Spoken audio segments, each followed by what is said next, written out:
It is that time. Oh my God. I was just grooving along with the tunage. Hey, welcome to wow, can you believe it? This is the third. What am I kidding? I wish it was the third. This is the sixth episode of the JOURNEYS Webcast. And we've got an incredible guest today. Ashley Colburn, travel expert, Emmy Award winner, Croatian expert, world expert. So before I bring her on, a couple things, just some business, so you all know. We've got a chat room here. So I want to see, we've got, Jeff Sauls is from Ecuador. Stanka, love you. Terry is in from New Zealand, New Jersey. We got everybody. So Jeff Sauls coming in from Ecuador, and more people keep coming in. But Bones is with us again. So we've got a lot. So for those of you, please use the chat. Every once in a while, I throw up a poll. There's a poll there now. I'm just curious if this is your first JOURNEYS Webcast. And also, if there is a problem, like somebody freezes while we're in the middle of this thing, there's a little red thing at the top that says reconnect. Go ahead and click that if you're having connection problems, and hopefully that will sort it out. You know, we're traveling all around the world here, so internet connections and everybody's on their devices these days, aren't they? So that's that. The last little point of business I wanted to bring up is down at the bottom where it says, you can see at the bottom of the chat where it says send to everybody, and it says chat mode. Now, if you click that area, that icon to the right of the chat mode, it'll switch to Q&A mode. And that way, if you have a question for Ashley or I, click that. That'll put a little dot there. We'll be able easier to flag it. Of course, we'll be scanning through the chat to see your comments and interact, because that's kind of the fun part of this live stream. For those of you who are watching this on the replay on YouTube or otherwise, sorry, but we're having a lot of fun here. So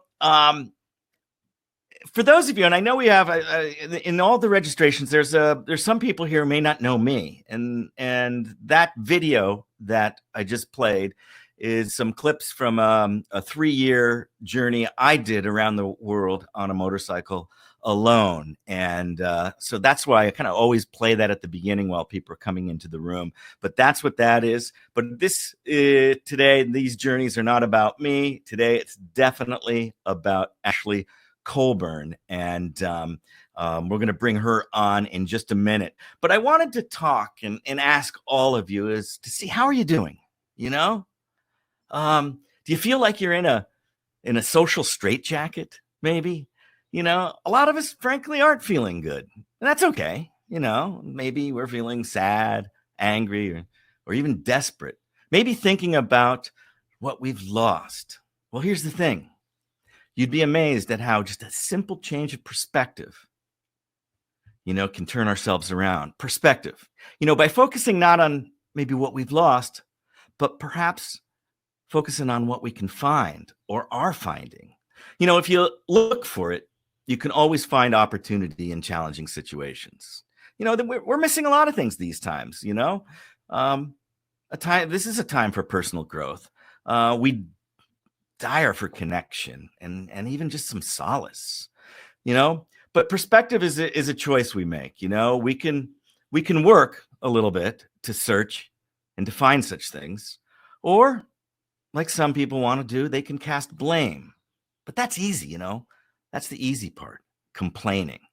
So I'm sorry, complaining is draining. Just remember that. Do the work, find adventure, and discover something new. So I'm just curious about you today. You can kind of enter this into the chat room, but how are your dreams? I mean, are you getting sleep? Are you dreaming? Are you dreaming more or less than you did before the COVID? Are they vivid? Are they faint? Are they good dreams? Are they bad dreams? And you know, what are you finding in those dreams? You know, I mean, it's tough for everyone, and I get it. And I'm not just trying to throw on rose-tinted glasses and, you know, dismissing the realities. People, you know, are losing loved ones, jobs, many things. Life as we once believed was life. But life does have the crazy kind of knack or ability to throw us a curve, maybe upset our balance, and push us a little far outside our comfort zone. But it's here. It's here, man, outside the comfort zone where we can grow, evolve, and frankly, be better. You know, even before Corona, we all could have used a little dose of stepping outside our comfort zone. You know, as my guest a couple of weeks ago, Ryan Pyle, would say, you know, it's important to get uncomfortable. I love the way he says that. But before that, we, you know, it was our choice if we wanted to step outside the comfort zone. But here, Corona, COVID-19, no, it's not our choice, is it? So I guess we just have to suck it up, live it, embrace this as the best you can. Remember what I said earlier, complaining is draining. So try not to drain, okay?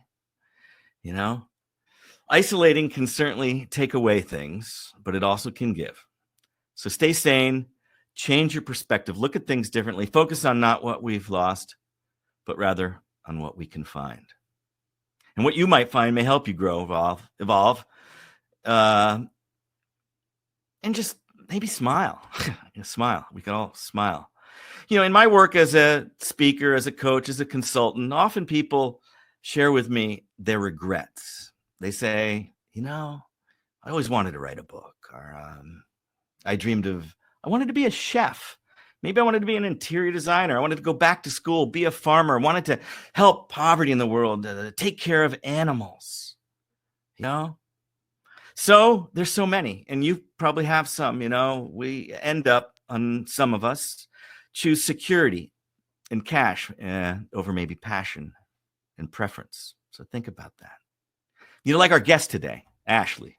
You know, as a young girl in San Diego, I know Ashley Colburn probably never thought that she'd seek to move and start her life over, or continue her life and start over in Croatia, because that's where she lives today, you know?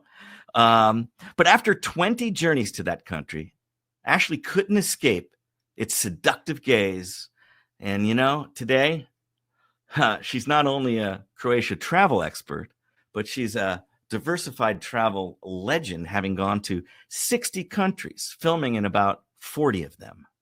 She's found opportunity, and she's found love in that country.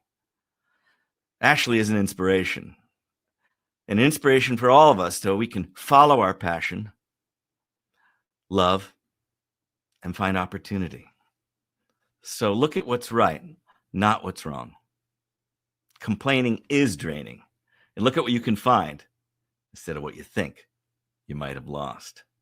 So that's my little pitch today, and I appreciate you listening. I hope I had some chords in there that resonated with something. But let's get on with the Journeys Webcast live stream. You know, we're going to the Balkans. Well, actually, we're not really going to the Balkans, but we'll get to that in a minute.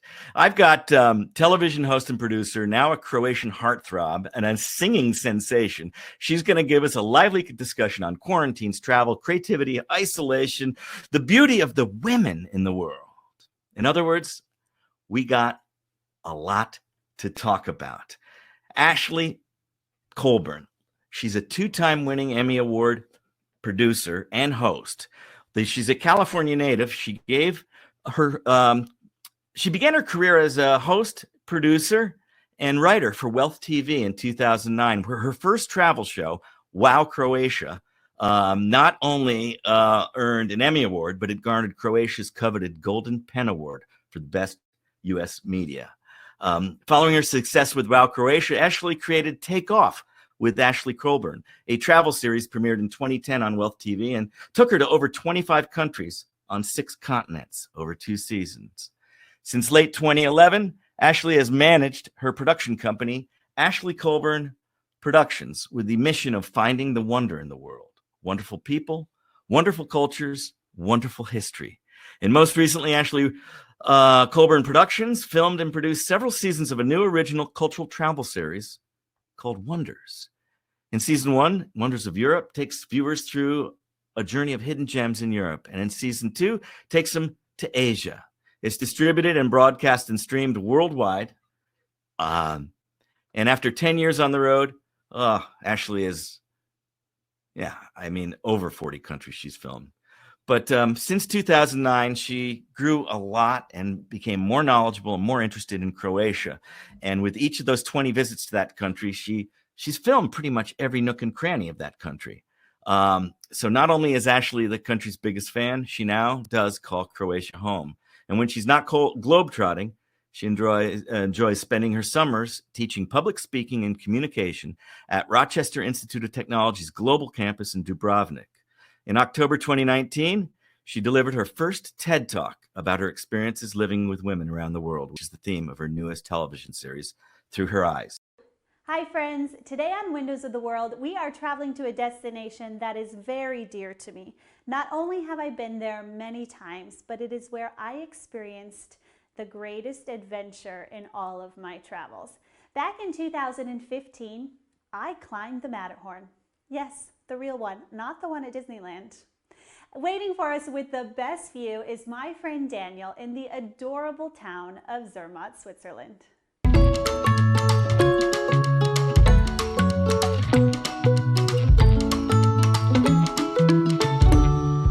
at that view that you have. What do you say about that, huh? We're really blessed to have this great scenery, and today great weather and warm temperature already. Now, are you on your balcony? You have, I mean, it really looks like a postcard. View I have my home, and it's really great. We are sitting here on the balcony and enjoying the evening sun. And actually, I even would have it even better. I can see the Matterhorn from my bed, but I'm not going to show you my bed. I'm not even sure if I made it this morning.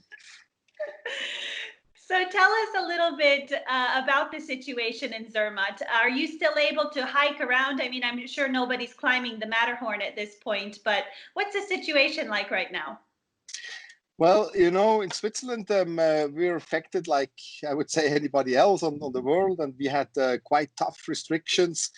Nevertheless, we always could go out. That's actually the positive thing. We never had like a lockdown and we were locked into our homes, and we could walk around and just avoid crowds.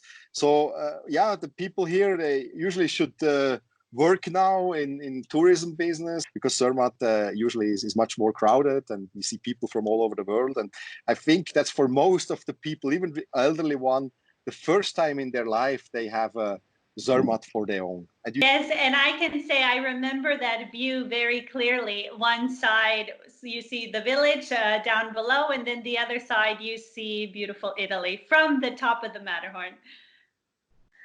Tell me, how comes that you know the view from the Matterhorn? Well, I can say this experience is definitely one of my top travel experiences around the world. Whew. Ashley, We're officially at the top. you did it, huh? All right. Wow.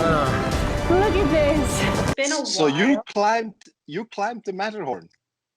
I did climb the Matterhorn, and I'm still alive. Congratulations, Ashley. This is really tough. I mean, it's not something which is for everybody. This we have to underline clear. Yes. So have you climbed the Matterhorn? I climbed it 3 times, and Wow. I'm actually not through. I have a lot of friends who want to climb with me. I never climb it by myself. I take always a mountain guide. So that's actually a very popular job here in Zermatt. Still, we have about 80 active mountain guides bringing people up to the Matterhorn. But as I said, it's very important that you prepare yourself well. You have a good physical conditions. You're not afraid of altitude. You equip yourself properly. And the best thing is always, to take the mountain guide and look on the weather. The weather can change quick in the mountains, and but it's really worth to do it. That is incredible. So let's hear your voice. Can you hear me now? I can hear you doing.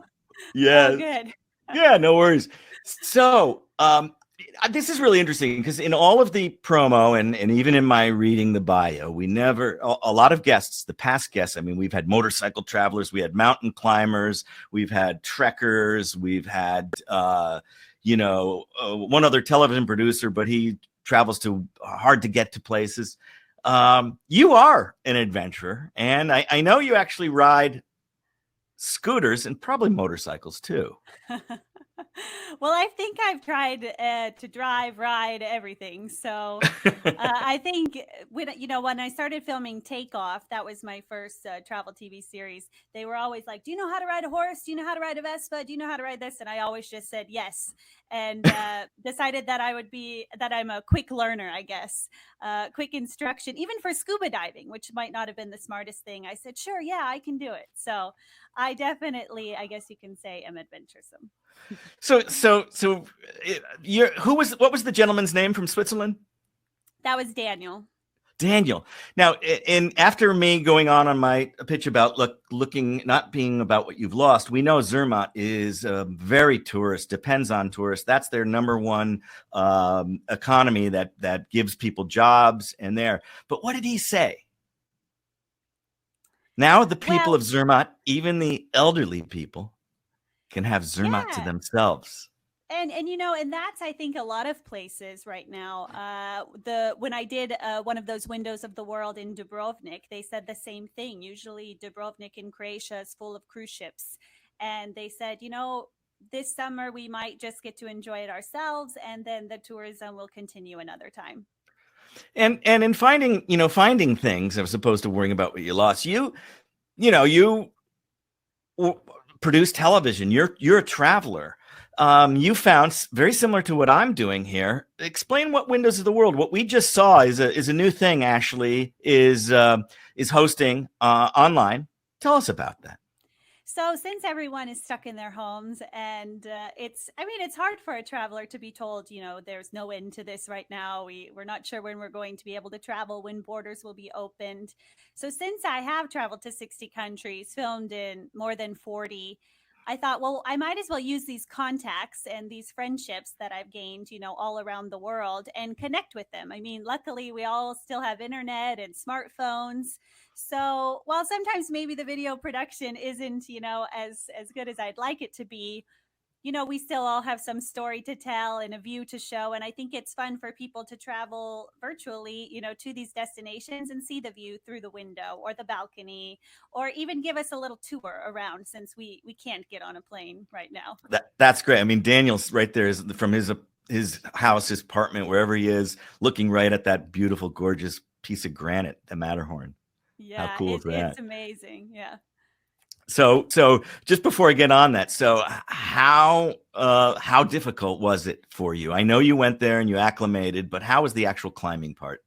Well, I always like to say that it's such a mental game, because I was also filming a TV show. So if you can imagine, I was always worried where the cameraman was going to be, what I had to say, was my microphone in the right spot? These were things that were constantly running through my mind. So yes, physically it was hard to climb. A lot of people think it's just some hike, but as you saw, it is a climb, and it took about 5 hours up from the hut and then another 4.5 down. So the dangerous part about it is that the rocks aren't necessarily steady all the time, and that's when most of the injuries are happening on the Matterhorn, whether they're going up or down. And if you've got somebody climbing ahead of you and they jar a rock loose and that rock comes down, it's pretty steep, isn't it? Yeah, in the last hour, you wear crampons, and there is a fixed rope to the mountain. One thing I also want to point out is you're never attached to the mountain. So you might have seen some ropes, but I'm attached to my guide. So of course, if I slip or something, he can help me a bit, but you're never hooked on to the mountain. And so that's really the dangerous part about the whole experience as well. And the last hour, you're using your arm strength to pull yourself up. So your legs are exhausted. And then once you get to the top, you have to go, okay, now I have to go down. So. But that view, huh? And you're looking not only into Switzerland, what's the other way? Italy's on the other side. So yeah, it is. And even if you visit Zermatt, you can ski the Alps, if you have a mountain pass, you can ski into Italy as well. You can ski. Yeah, that's awesome. Well, I love it. So how many episodes of Windows on the World, and how can people find them? So those are on my Instagram at Ashley_Colburn, and they're also on YouTube. So far I have 3. I have 2 more coming out this week, Slovenia. And I also talked to an Amish family in Indiana. So it's kind of the US perspective and finding out how the Amish handled all of this. And it's very, very interesting. So be sure to check that one out as well. Okay, so that's at Ashley_Colburn. And is that also on YouTube? Is it the same? Okay. Yeah, so Windows of the World is, and you can put Ashley. Yeah. Perfect. Now I want to come back to Croatia, because I know this is a place you've been to 20 times, and then as I already explained, this is your home now. But I call this a love affair, and it's also a commitment, to pull your roots here. You've got family here. In fact, I've known Ashley for 7-8 years, and she doesn't live too far from me, or used to not live far from me in San Diego, North County. But we'd meet, go to the Better Buzzed and have some coffee, or Third Corner, or the Italian restaurant, Truly, across the street, and eat and drink. And it's harder for me to do that now. I mean, except I got to go to Croatia, which I did do, and met Ashley there and many of her friends, including Stanka, who's on right now. Love you, man. I miss you.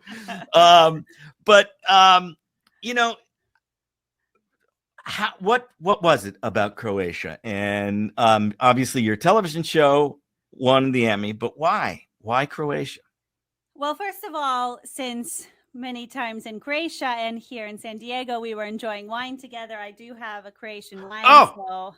You know what? You have it too over there, so I'm remiss. Can we? Yeah, I am. So all that technology, the audio got thrown off, and then all the talk about finding things, not losing them. I forgot to find this right behind me.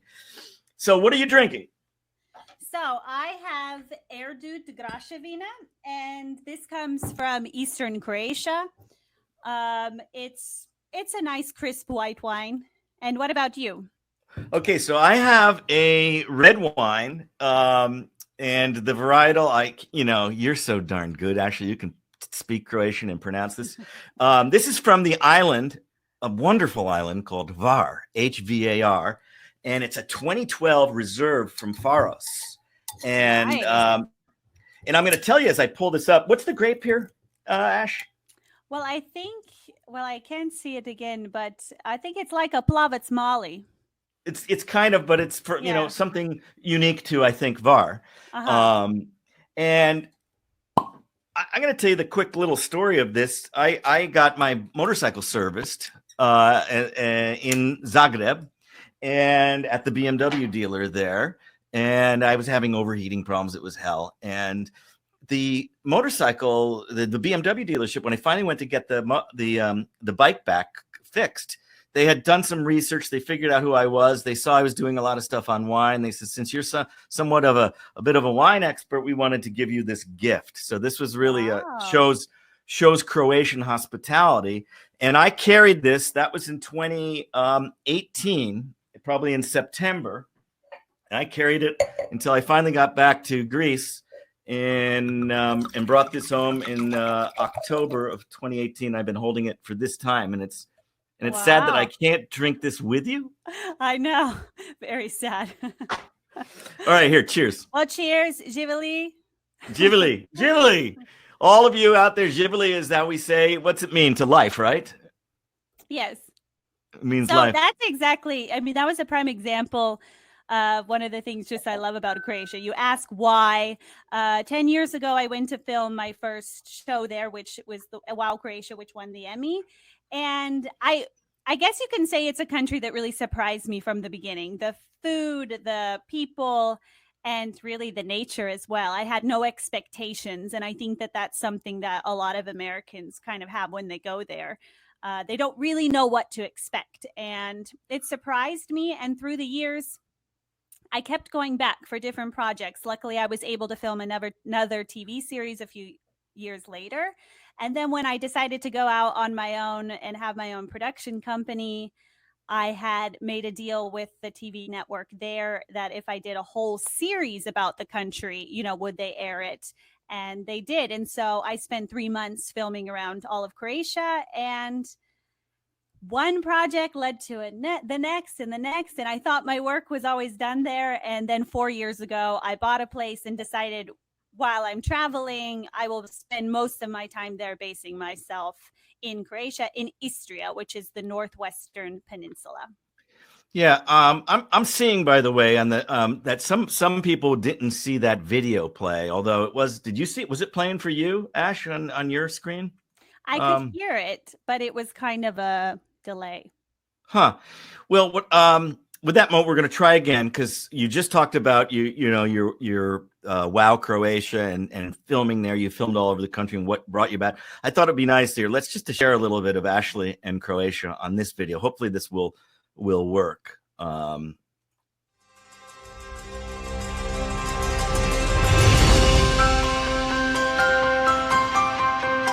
Korčula is one of the largest islands in southern Dalmatia. You can access it easily by car ferry or catamaran from surrounding islands or from Dubrovnik and Split. The town is the birthplace to the famous explorer Marco Polo.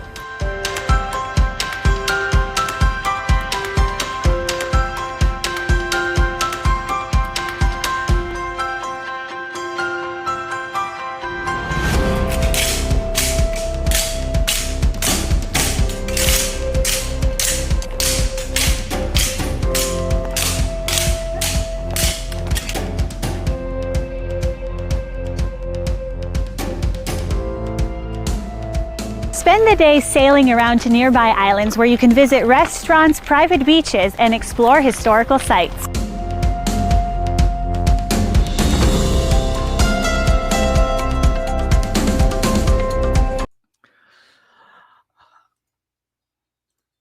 Okay, I mean, we could watch all of that, but just, I mean, that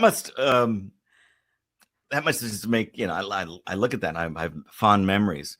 But the reality is, you looking at that right now, you are not in Croatia. I kind of did a little bit of a misleading, we are in COVID and you are in San Diego, but even though you're just about 8 miles or less away, we have to drink wine virtually and with friends. So tell us what's happening with COVID in Croatia, and how did you end up back here, even though you are there? And I'm going to queue up some maps so people can see where you are while you tell us that. Okay. Yes. So what I decided to do it was a very spontaneous decision to come back to San Diego. But it was mainly just because there was so much unknown, and with new travel bans being announced, I feel like it was going to just be the smart thing to do if everyone was on lockdown and all my projects were getting canceled there, to just come and spend the quarantine with family. So my parents have a lot of open space at their house. I'm able to see family and we're able to be together, and it's actually been nice to be here. Croatia actually handled the situation very well when you compare to even other European countries. I was a little bit scared because it's so close to Italy, and that was just so devastating to see what was happening there, especially Istria. If you look on the map, I'm 40 minutes to Trieste, so from my front door. So this is something that was a little bit scary at first, but I've been talking to all my Croatian friends every day, and they seem to handle the situation very well and have started to actually open borders. So we will see what happens, but they were definitely one of the top countries in Europe to handle the situation. Yeah, I just pulled up a map that shows how close you are to Trieste, from where you're. This red dot is about where Ashley lives. This is the Istria Peninsula. These are all the wonderful islands that are so famous for Croatia, and this is the Dalmatian coast town here. So she's in the north, and then Zagreb is over there. You can see the full where it sits compared to Italy here. Let's see, do I have another map? Yeah, you can even see even closer here, or a perspective of how you're just separated by the Adriatic, but at the top near Trieste, not at all. So let's see, how do I do that? And back, I got to take that off. Bam, there we are. So Croatia. I want to get right to the point of the Emmy Award, your first Emmy. You know, we saw Korčula. By the way, when I think of Korčula, since we talk about wine, and by the way, Ashley has harvested wine. She is stomped on grapes. We hope maybe we'll be able to see that video. And I think of the white wine of Korčula. I think of Pošip, that crisp praise. Oh, it's fantastic. But tell us about the Emmy. How did this happen? Well, it was a surprise for me as well. I was working at Wealth TV at the time, and filming Wow Croatia was actually my first travel show that I had ever filmed. So I wouldn't really say I followed some guidebook. I just did it how I wanted to. And the research I had done, working with the tourism board, they helped set up the itinerary. I went for a week, filmed, came back, and put it all together. And then I heard that I was nominated for the Emmy, but I didn't really know, you know, I didn't expect to win. So it was really a surprise for me. I actually have it back here. Nice. Let's look at that Emmy. Oh, my goodness. There we go. That's a beautiful thing. So, and there's another one. Notice there's two, not just one. But it was a pretty exciting time. And I think that one of the reasons behind it was just, you know, Croatia, the destination, was surprising those that were probably watching it. But also, I have a lot of moments in my shows where I just connect with the people, let's say learn how to do the traditional dance. You know, I'm not necessarily following some strict guidelines of just giving facts and figures on a destination and what they offer. It's really trying to connect with the people and the culture. And I feel like you can, if you're able to do that, you can even show that through the TV and kind of have that, well, people that are watching it will want to go and experience that too. And the hospitality in Croatia is just amazing, as you know, Allan. And that's one of the reasons I really do like to be there. And this was in 2009, was this? 10. When did 10? And still at that point, Croatia had not been admitted into the EU. It was not until 2013 that happened, right?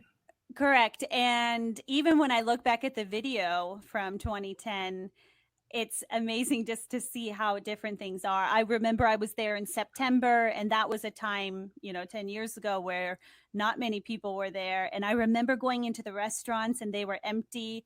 But because of Game of Thrones, Ultra Europe, all these big worldwide, you know, famous events that are happening or different TV shows coming to film there, Croatia really has been put on the map the last few years, and they survive off of tourism. So this COVID-19, you know, it really will hurt them if tourists aren't traveling there. But we're just hoping that enough European tourists will still visit because they can just drive. So that's kind of what we're still hoping for. Yeah, so you know, overland travelers coming from Slovenia, from Italy, or from other Balkan countries. Interesting. Let's go ahead and let me just kind of randomly find something in, since we're talking about Croatia. I want to play another bit of Ashley's work here, and I'm just going to kind of we saw some of this already.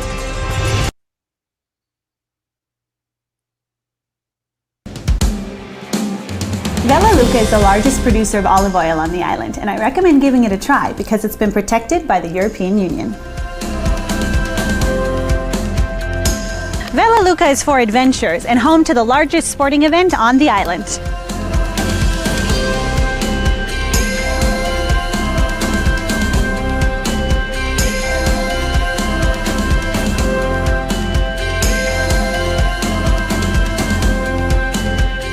For the best beaches, you can take a 20-minute boat ride to the island of Proist.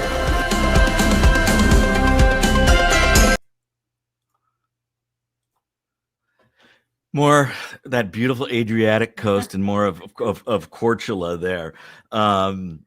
The second Emmy Award, how did that come about? So the second one was for a documentary I did about Machu Picchu. And I was filming another travel show all around Peru, but my boss at the time didn't want me to go to Peru and just do one show because I believe I was there for 10 days. And so he said, okay, if you go for 10 days, bring back 2 shows. So I spent a longer time at Machu Picchu, and it was just, That is one destination where I had one of those travel moments, where you're just looking at the site, and we got to go before anybody else was there. And so we had it all to ourselves for filming, and it was pretty spectacular. So that was more of a historical documentary in the historical category. And yeah, it was another surprise. I actually didn't get to go to the Emmys that time. I was in Croatia, but still, that one's back here too. That's good. Let's see. I want to look at this poll right here, because we've had about 58% of the people that are on our watching Journeys today have been to Croatia. 41% have not. What 3 things would you say to those 41% here would be reasons to go to Croatia once this whole thing settles down? Why Croatia and maybe not somewhere else? Well, one thing I just want to tell everyone is that most Croatians actually speak English. So if you are, afraid to travel and, are wondering if you're going to be able to get by and you're new to traveling, that is one very comforting thing. Is I can tell you that when I would get lost and I was alone driving in Croatia, you pull off on the side of the road, somebody's always going to help you. They're just extremely kind and welcoming. And I would say my second thing is that it's really nice to be in a country where they're so proud to be from the country. And they love Americans. I mean, they love all travelers, but that is one thing that you will really notice how excited they are that you would travel so far to visit them. And then for me, and I believe Croatia should be branded 100% as a food and wine destination. And that might seem weird if you've never tried Croatian food, but I can assure you that there's a lot of that Mediterranean, Italian influence. And I think that's what would bring tourism to Croatia year round, is if they branded themselves as a food and wine destination.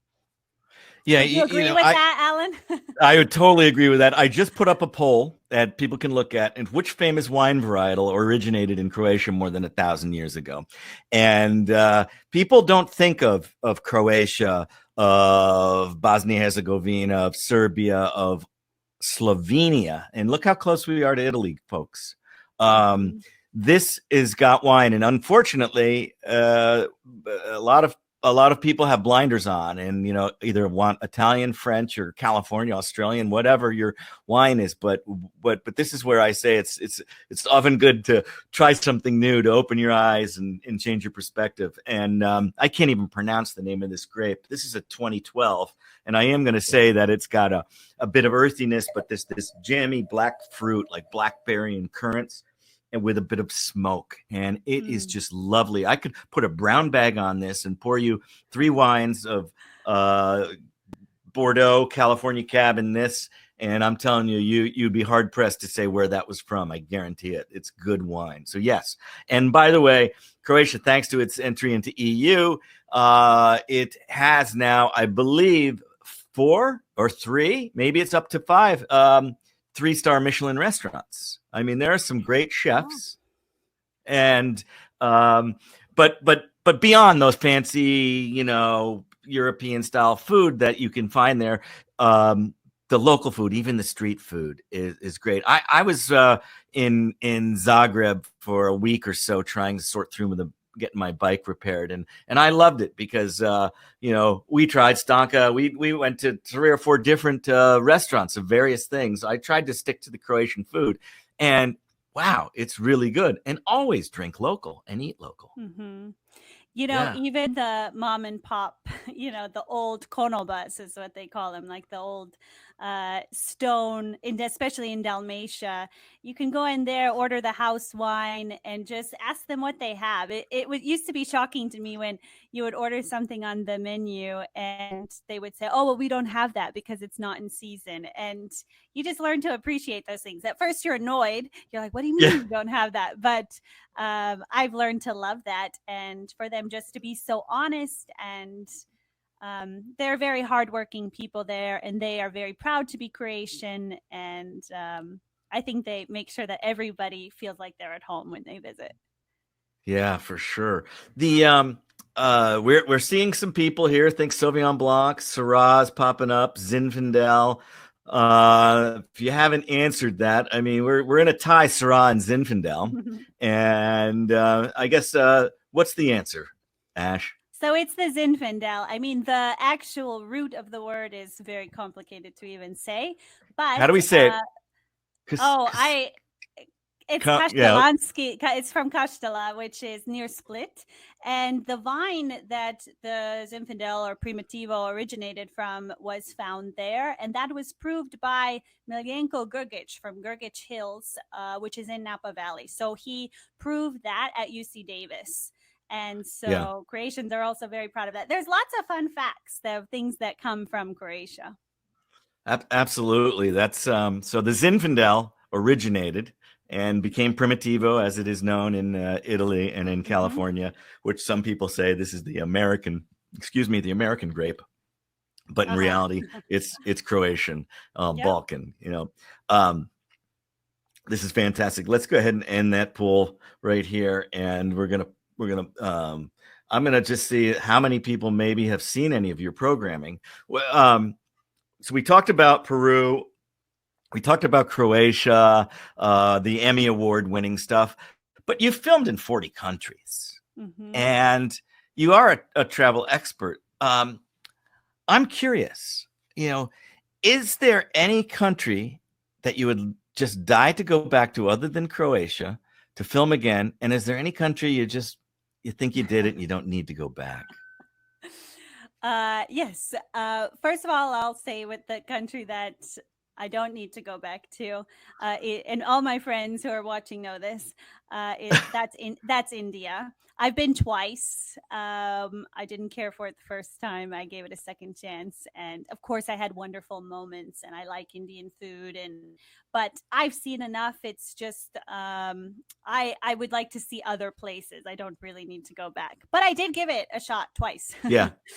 And then a place I would love to go back to, well, there are some places, and obviously Croatia I have a home there, and that's a place I will always call a part of me, or be a part of me. But I love Switzerland too. So Switzerland is something where I haven't seen all of it. I've actually never been to Geneva. I've seen most of the country, but Switzerland really offers a lot, and I filmed most of the country, but there are still a few places that I haven't been to that I definitely want to return to. You want to go back to it? Okay. For those of you tuning in that may just join us, I am chatting with Ashley Colburn. She's a 2-time Emmy Award winning host and producer of travel shows who is from California, but now calls Croatia on the Istria Peninsula home. We're talking about good food, good wine there, but we're also talking about culture. And there's something else that's very with all of this Emmy and covering Croatia from from Dubrovnik, from further south to the border, Herzegovina, all the way up to the Slovenian border, to the east, to Serbia, to Ilok, the Danube. It's a very diverse country, but what we really are curious about is this American Idol, or the Croatian Idol, the Croatian voice, the singing sensation that you rose to the top. I mean, this is not the people voted you, and you came in second place in the largest and most popular singing competition in Croatia. How did this happen? Well, I have to give a little bit of a backstory. So, of course, after Wow Croatia and the Emmy, I did kind of become known in the fact that all the media covered. I mean, I was in Cosmopolitan magazine, every newspaper, all over, all of the television channels had some story about it. So through the years, I continued to kind of just become that American promoter of Croatia. Like, she has no roots, no blood, but she loves the country. And again, they're very proud to be Croatian, so they love this. And I enjoyed this whole experience, but it was really funny when I got asked, actually, I'm pretty sure Stanka was she recorded me. I've always loved Croatian music, even before I understood it or I even started to learn the language. I always listened to it because one thing that I think is, I live in Croatia, but I'm not friends with a bunch of expats, foreigners who are also living there. Because I was there working, I always had Croatian friends. And I think this is important, not only for the language aspect, but just really understanding the culture and, becoming one of them as I'm there. And so I really grew to love Croatian music and had a few favorite songs, started to learn the language. My friend Stanka filmed me singing one. And then a producer was in my car for filming something else one time. And I was singing along with the radio. And he said, you can actually sing. You should maybe be on this show. And I thought, oh, no, I'll be way too nervous to do that. And then the more I thought about it, I thought it would be fun. And it's basically like a Dancing with the Stars, but it's singing with the stars. And you were paired with a pop star from Croatia. So they were your mentor. And I can honestly say it was one of the best experiences of my life. I had so much fun. I sang in Croatian, few songs in English. And we made it to the finals. So that was just 1 year ago was the finals. And my parents came out. The U.S. ambassador was there for the finals. So it was a great journey. Okay, I'm going to share a little bit of this now because I've known Ashley for a long time and I've never heard her sing until she sends me this video. And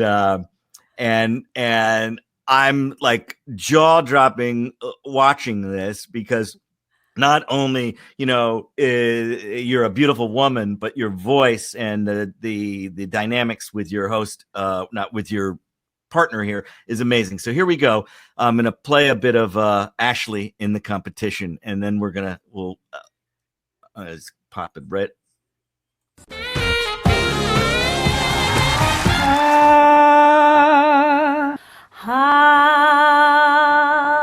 Bravo. To je to. Hvala. Ti živiš gdje zvijezde tkaju put od srebra. Apsolutno ste prodali ste emociju, prodali ste priču, uvukli ste nas unutra. Ti si princeza s nekog drugog svijeta, tvoja je stara čuda. Za mene je apsolutno perfect, stvarno. Ali samo ne govori da me znaš, jer mijenjam ime. Ja sam se u jednom trenutku toliko uplašio. Ti su za malo perili se neka, sam grešan. Kažu da među pjevačima ima kemije, među vama je bilo fizike. Pored tijela tvoj, pored tijela moj. Beauty, beauty, you look like $1 million. Country. Country. Yeah. Should be all night long. Yeah, you should be all night long. Iako je ovo naravno emisija Zvijezde pjevaju i to bi trebalo biti primarno, ali vi ste meni nekako najkompletniji. Jarim tam ko pas, ko čuje moj glas. Za kog šlakom korog i reci ćemo sve to. Ludo. Ti me slijediš, bježi mi, gubim da. Neka jaka želja opija mi strah. Baš ono prekrasan dijapazon ste pokazali. You be, I told you you could always count on me, darling. Jedan od meni ljepših vaših nastupa. Wow.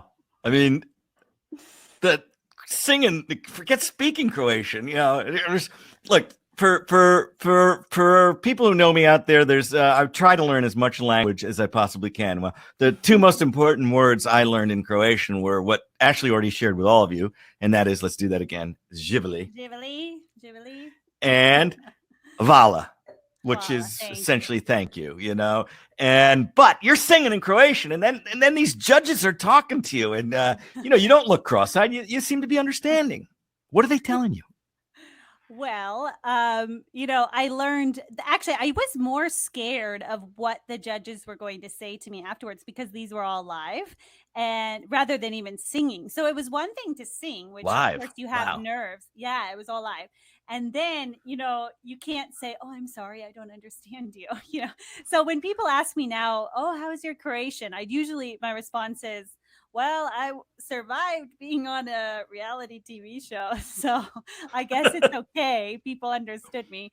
But yeah, I would say the whole experience was a lot harder for me, just because I had to learn the songs, really understand what they mean, and then feel, uh, all the emotions with that too. So obviously, when a language isn't your first language, it's always kind of hard to do that. But it was so much fun. As you can see, I had a ton of fun with that. And then even afterwards, somebody wrote us a song. So my partner was Boyan, and I'm Ashley. So we had this hashtag Ashbo, and then after the whole show was over, someone wrote us a song, and this song is also on the radio today. It's called Zadnja Stanica, Final Station, and I produced the music video for it, and we filmed all over Croatia. And I kind of still tied in that I want to promote Croatia while singing. So I mean, it's kind of, I can't even believe it happened when I actually think back on it. Hey, I'm going to show a little bit of that video right now, and I want to just let people know that we had some technical little hiccups at the beginning, so we got a little behind.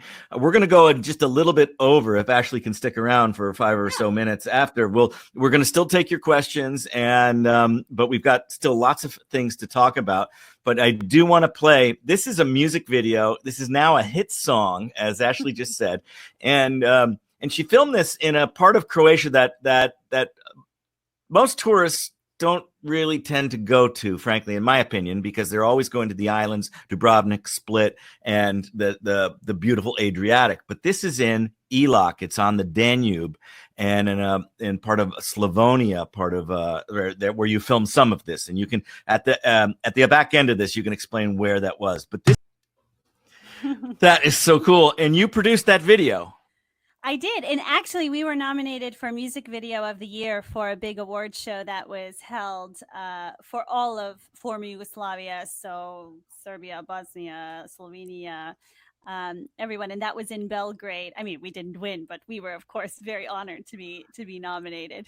Yeah. And Belgrade, another great Balkan city. Wow. Yeah. So, you've I wanted to come back to your comment. I was thinking of it as we were moving along about India. You were answering where you would not film back. And the very first Journeys webcast I did had those of you who were in here with Ronnie Borgero. He's a South African guy who was going through hard times with divorce and life changes. And I had met him, and he was inspired by my journey and eventually went on his own journey around the world. And when he talks about India, now I never been to India, so I admit I don't there. He told me when he came through California on his back end of his world trip, he said, I finally realized that India is not the name of the country. It's an acronym, INDIA. And I said, what? Really? I never heard this. Have you heard that, Ash? No. So basically he says INDIA is I'll never do it again. So I'm not the only one. So you're not the only one. Hey, right now, I mean, I think a lot of us on the call would love to go to India or anywhere. What do you see? I wanted to talk about the future of travel. What are your thoughts on maybe what's going to happen in a post-COVID, post-corona world? Where you've been to 60 countries and filming in a lot of those. And is it going to be easy to film there? Is it going to be easy to travel there? What do you see is possibly happening in terms of? Well, I'm still making some plans for some filming in the fall. Obviously, the new normal is going to be masks and this type of thing. Of course, if I'm filming something, I'm going to probably have to go when there's no people, because we're not going to want to film people when they're wearing masks and such. So the early hours of the morning, and then the hour, when there's good light in the evening. I'm planning to go to Egypt to do a lot of filming there. Nothing's been canceled yet. But as far as normal people traveling, I think here in the States, it will be a lot of road trips and visiting the national parks and just kind of exploring more of the United States before people are really going to get on a plane for a while. I mean, you never know. The adventures will, especially if the flights aren't so full, might, once we, in a few more months, or if there's a vaccine or what, they might be ready to plan their next destination. I'm not really living in total fear of it, but I'm okay staying and doing some new projects and getting other work down while things are still being figured out until we have some more answers, because I don't know that it's smart to get on a full airplane right now to go to a destination where you could eventually be stuck if there's a big outbreak. And that's the part that's kind of scary right now is, and one reason I even left Croatia, when, as much as I would be fine there, it was just so much unknown. So yeah. Well, and I'm wondering, just as a traveler who likes to cross borders, those countries that may be more either authoritarian or more just tightened grips. If you land at their airport across their border, are they going to stick you in a holding tank for 2 weeks and say, we want to monitor you before you can really come in the country, and that could extend the travel time and the cost of travel. Beyond that, in some places, obviously we do our research ahead of time, and there already is talk change on the hour, on the day, Yeah.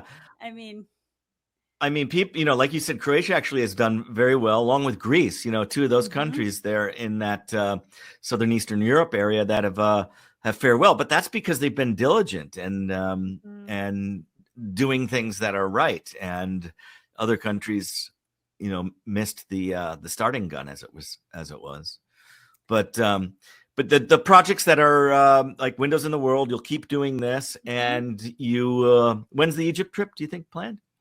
I believe September, October. So that's the hope. Let's talk about Through Her Eyes.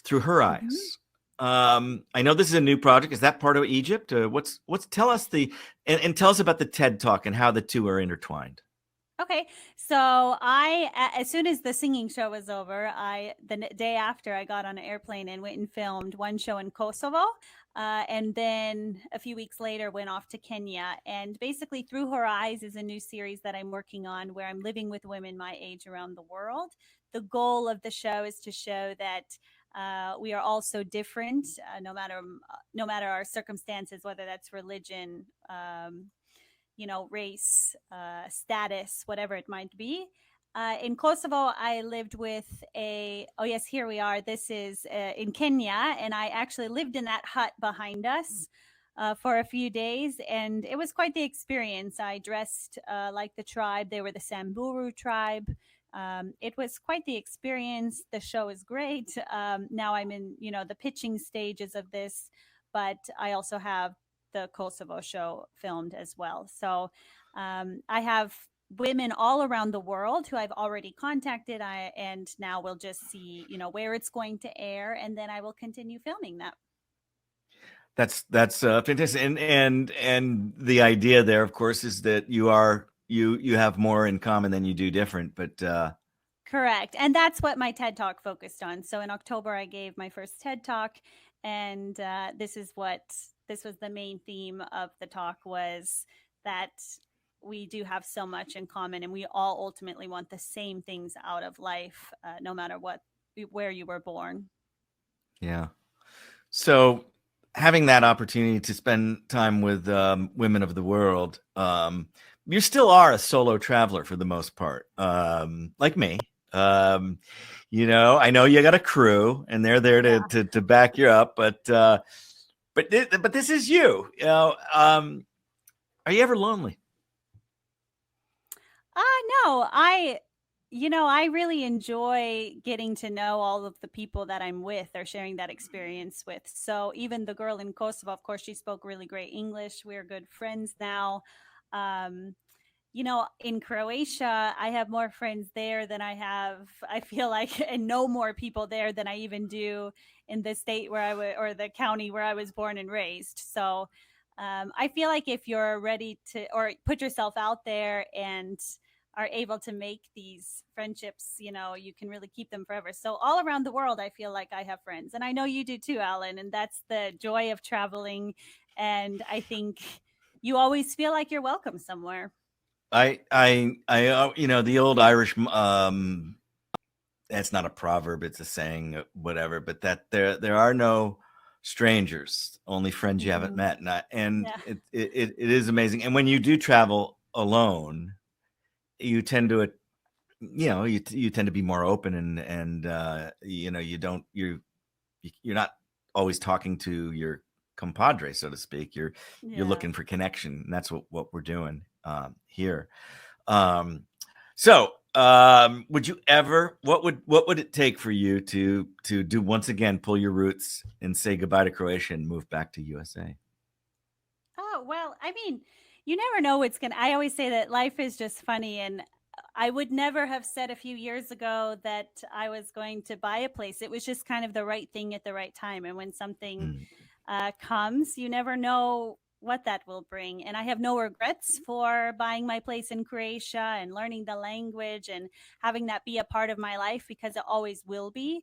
And I'll always consider it a home. The same way I had a strong connection when I studied abroad in Spain, and I used to be obsessed with Spain. And you never know what will come your way. I have a lot of places I still want to visit. Of course, home is always home, where your family is. So I'm happy to be here too, but I don't feel like everyone has their story, and how you write it is kind of up to you. Well, this is true. You are in that control. It comes back to what I was talking about at the beginning about being open and kind of forming your way. I'm looking through some of the comments. You know, we've talked. I see Tom McDermott popped in. Q-Man, a guy I know. He remembers a post I wrote when I had a bit of a tough time and split when somebody stole something from me. But you know, I don't face that. Yeah, that was very. I took it very hard. I was very hard on Croatian, my writing, and I don't regret that. But I had so much great times. You know, there's this in Dalmatia in particular, there's this concept. Is it called merenda? Well, yeah, like the brunch. But, yeah. But it started out as in the communist days, that this is the time where everybody was fed, you know, the whatever factory you were working at, everybody came together, and they always drank wine though, right? I mean, always. Tell us about merend. You know, you know, I just remember I met with Allan B, but you know, the winemaker there, and he went on about that. And he said, and Stankel will remember this. He says, you know, always, you know, before merenda, there's 3 liters of debit, and debit is a white wine grape grown in Dalmatia. So I can't imagine if I had, you know, before lunch or brunch 3 liters of debit, I don't think I'd be walking straight. But merenda, is it? It's a cultural thing there, right? I mean, that's a time when family comes together, friends, people breaking bread, right?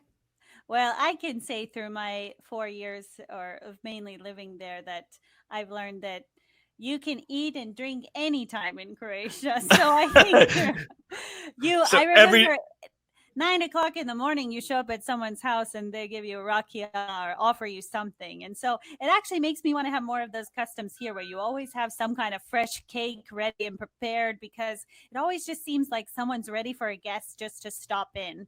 Or they always have, you know, prosciutto and cheese ready, and their homemade wine and olive oil. And hey, I really can't complain. I'm always ready for that little snack or brunch or any time of the day. Yeah, that's the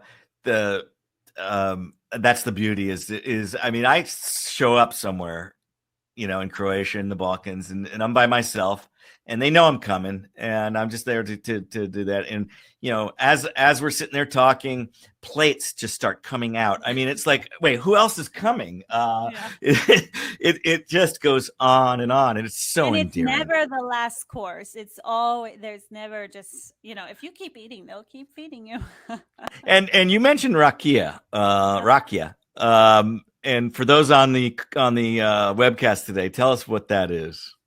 Well, it's like the, the schnapps, the hard alcohol that's from the wine peels, they're fermented after the fact. And they have it of every flavor you can imagine. I mean, there's even rakia bars that have, you can have pear, you can have plum, you can have fig. So, and it's strong. And personally, if you were to say, what do I not like about Croatia? That used to always be my answer, because sometimes it's really strong, like the herbal kind, but they always say it's healthy. And I've grown to like a few. Like, I really like the cherry and the honey. Those are good.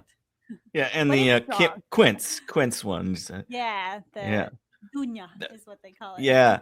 And what about how do you say gemished? Gemished. Yeah, This so is it's something the I didn't like, and I get it, but explain what gemished is. So this is okay. So if I took this white wine and then I put sparkling water in it, so they always say you can drink more because you're adding water to it. So especially people working in the fields, this was a way of having wine but also staying hydrated.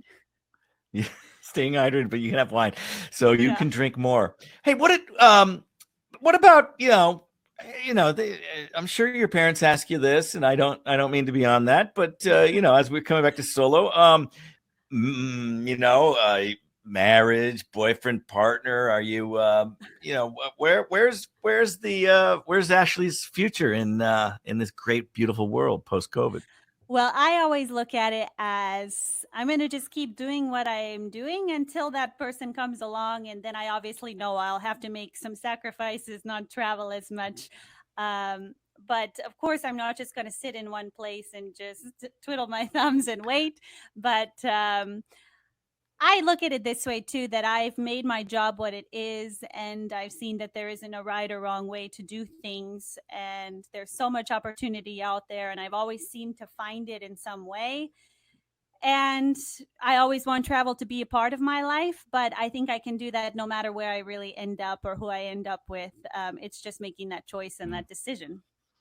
Okay, I like that. That's why I said at the very beginning, before you came on, I don't know if you were listening, we were technically, but that you are an inspiration and should be an inspiration for all, because that's the attitude. Advice for would-be travelers, adventurers, or casual tourists in a post-COVID. What and maybe even for those women out there, solo women. What do you tell them how to approach traveling the world? Well, I will say, I'm not one of those. I'm a planner. So I'm not really one of those that just goes and shows up to some place and then is like, oh, I'll see where I'm going to go today. And I think that it's important to use your time wisely, especially if you have a job where you only have 2 weeks of vacation. I think that it's necessary to really do the research before you go to any destination, especially as a woman, female solo traveler. There are certain destinations, of course, I wouldn't go alone. And I also think that to have that, let's say you need a kickstart in your life, or you want to, have that adventure. You don't necessarily have to go solo either. Bring a friend or someone that's easygoing, that's looking for adventure, because then you can share those memories with someone. I've had a lot of trips that I've taken with good friends, and we'll look at back as some of the best experiences of our life, just because we're able to still talk about it and share those memories. So when I'm on a TV show, of course, it's nice to be able to go back and watch the show. Everything was recorded, but some of the best ones aren't filmed. And I also think it's important when you're traveling to not have your phone out all the time and to just worry about the Instagram picture and this sort of thing. You see so much of that in really touristy destinations, and a picture is a picture, but a memory is something that we can all really, that means so much more. So I think engaging with others and just enjoying those experiences are the best way to document them, not necessarily have your phone out all the time. I know. I loved Dubrovnik. I got to see two sides of it. I got to see the cruise ship infestation, and I got to see Dubrovnik after the people left on the cruise ships, where I was one of maybe 3 people walking the ramparts, the wall. which is rare because it's usually just packed with people. Yeah. And then there is a I guess there's a tram. I actually took a ride up to the top where the tram goes, where you have this wonderful view of Dubrovnik, and it is a medieval beauty site that sadly in the Balkan War in 1990 or 91 it got bombed, so a lot of those roofs are new. But the thing that really frustrated me at the top were the selfie stick toting, I would call millennials, going over the fence line where it's clearly marked and trying to get these shots of themselves with Dubrovnik in the background. And I like that you say that, put your phone away, put your camera away, and take it in. And the other thing that kind of frustrated me when I tried to, I was signing up for a tour. I like to take a little walking tour always in some of these places and learn about the history. And the walking tours, as you know, in Dubrovnik now have devolved, I'll say, into the Game of Thrones tour. So here's where we shot the Wall of Shame or the Walk of Shame, and here's where we did this. And I think people are looking at, we have people that like to talk about fake news. That's fake history. But the real history there is even more amazing than the Game of Thrones. Oh, for sure. Yeah. So let's see. I just put up a poll, and then we're going to close down. This has been great. It looks like nobody's wanting to go to Southeast Asia, Middle East, or even Mexico, Central America, but it's pretty evenly divided. But I think leans towards Europe with 40%, and then we have the other continents of North and South America. Obviously, like you said, I think people will be doing road trips before they feel comfortable and exploring our backyard here. And the great thing about the United States is the fact that we've got a very diverse population, and there are pockets even right here. There's like an East African and Ethiopian community in San Diego that is real rich. You can close your eyes, go down there, and end up in a market, and wow, you could almost be in Somalia or in Ethiopia. So you can find culture, right? You can find it everywhere, and especially the nature here in the U.S. as well. There's lots of, once the parks hopefully open up, but people can travel and see those. Hey, well, any last words of wisdom for our audience, or for me, or for? Well, one thing I just wanted to say. You mentioned you like to do a tour. One thing I love to do is a food tour in the different cities, because they always still give you that history. So I think it's a great way to just be able to ask your guide where to eat, but then also kind of get acquainted with the local food. And they always tell you the same history that you would ever get if you were on a walking tour as well. So this is one little travel tip that I have. And I've decided that in many cities, especially like Istanbul was my last one, where it's a 5-hour food tour. You got to try everything and then learn all of the history as well. So this is something I always look for when I'm researching a destination. Yeah, let's face it. That's why, that's why I travel. It's food and wine. I mean, this is crazy. We're gonna show one last video for close down. We'll say goodbye to you, because this is some of the other parts of the world other than Croatia that Ash has covered. I'm just gonna kind of come to a part here that I kind of like. Okay, I think it's right. Okay, and we're going to talk about not the fishing, but this is something. This is going to be a long night. Can you see me? Yeah, that's me under all that foam. And while it looks like a blast, I started to feel claustrophobic because the foam eventually came up to my neck. Swimming out of it was hard to do since my eyes and hands were full of this espuma. I thought to myself, maybe they do this to clean the club or to get people to leave, because I know all I wanted was a shower.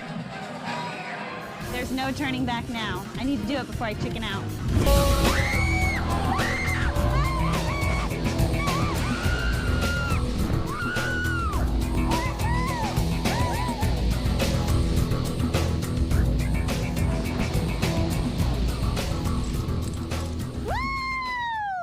Like my hat, so then you look more as a professional.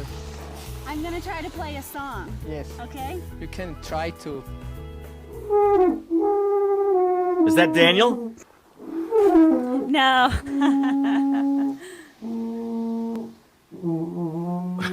Perfect. Welcome to our group, huh? If you're looking to escape the city of Buenos Aires, stop by Estancia Villa I brought up that part. That was Ibiza, right? Yeah, the foam party. So explain that, and how may that be relevant in the future of COVID? Oh, I think those are banned forever. Actually, funny story about that is I went to bed at 9 o'clock and then woke up at 4 a.m. and then went to film the foam party. So I did not stay up all night to go have a night out in Ibiza. I mean, I had a strict filming schedule. So that was really like, get up at 4 a.m., get ready like you're going out, and then go film the foam party. So and for those of you who are not aware, Ibiza is an island. It's off of Spain. It's a Spanish island, and it is known for its wacky, crazy, all night party. And I looked at that and I thought, in the COVID world, how would that go? There's two ways to look at that. You're just going to get contaminated, or we're cleaning you before you. Those I think are long gone. Yeah. Maybe even nightclubs, who knows? Yeah, all of that. Wow. Okay, well, how's the wine? Well, it's getting to the last sip, so okay, well, I've refilled a little bit here. And I'm trying to be a good Dalmatian, and I've got some cheese, I've got some cured meats. And, we've gone over our time, and I'm happy to see a lot of people are sticking with us, because who knows, but I could hang out with you, for hours. I know. Ash, that we've done that. Yeah. And, but I guess we ought to close it down. And I know you probably got to get another Windows of the World produced. I'm going to have to take this down for those of you watching this on the YouTube replay. Tune into one of these live sometime. You can see how it's interactive, and go to Ashley's YouTube, Ashley_Colburn, and watch her Windows in the World series, because she's doing something very similar and actually getting people to put their cameras outside their windows and see what they look at. I think that's so wonderful. Sorry we couldn't see the Matterhorn. The video was chunking, I guess, at the beginning. But that video is available on YouTube and through her Instagram at Ashley_Colburn. And also these replays are at youtube.com/WorldRider. You can see the last 5 episodes, and hopefully we're going to be opened up sooner rather than later. But something about these, I think I'm going to keep these moving. My guest next week is a guy named Oliver Bauer. He is a German winemaker, but he moved to Romania. His journey from Germany to Romania is spectacular, working for a family that 7 generations have had vineyards. And then the week after that, I've got Leon Logothetis. He's the host and producer of The Kindness Diaries. Google that. This is a spectacular TV show as well. It's up on Netflix, The Kindness Diaries. He'll be my guest in 2 weeks. So register.journeyswebcast.com is how you make sure that you get in and do those. Ash, I love you, man. I really miss you. And cheers. Hope to see you soon. Stay safe. We will do this. We'll do this. Okay, guys. Tune in next week, Monday. Bye. Bye-bye. Thank you for tuning in to the JOURNEYS Webcast. I'm Allan, Karl, your host. Be sure to tune us in every Monday. The time changes depending on where we are in the world. This is Allan, Karl, and where will your next journey take you?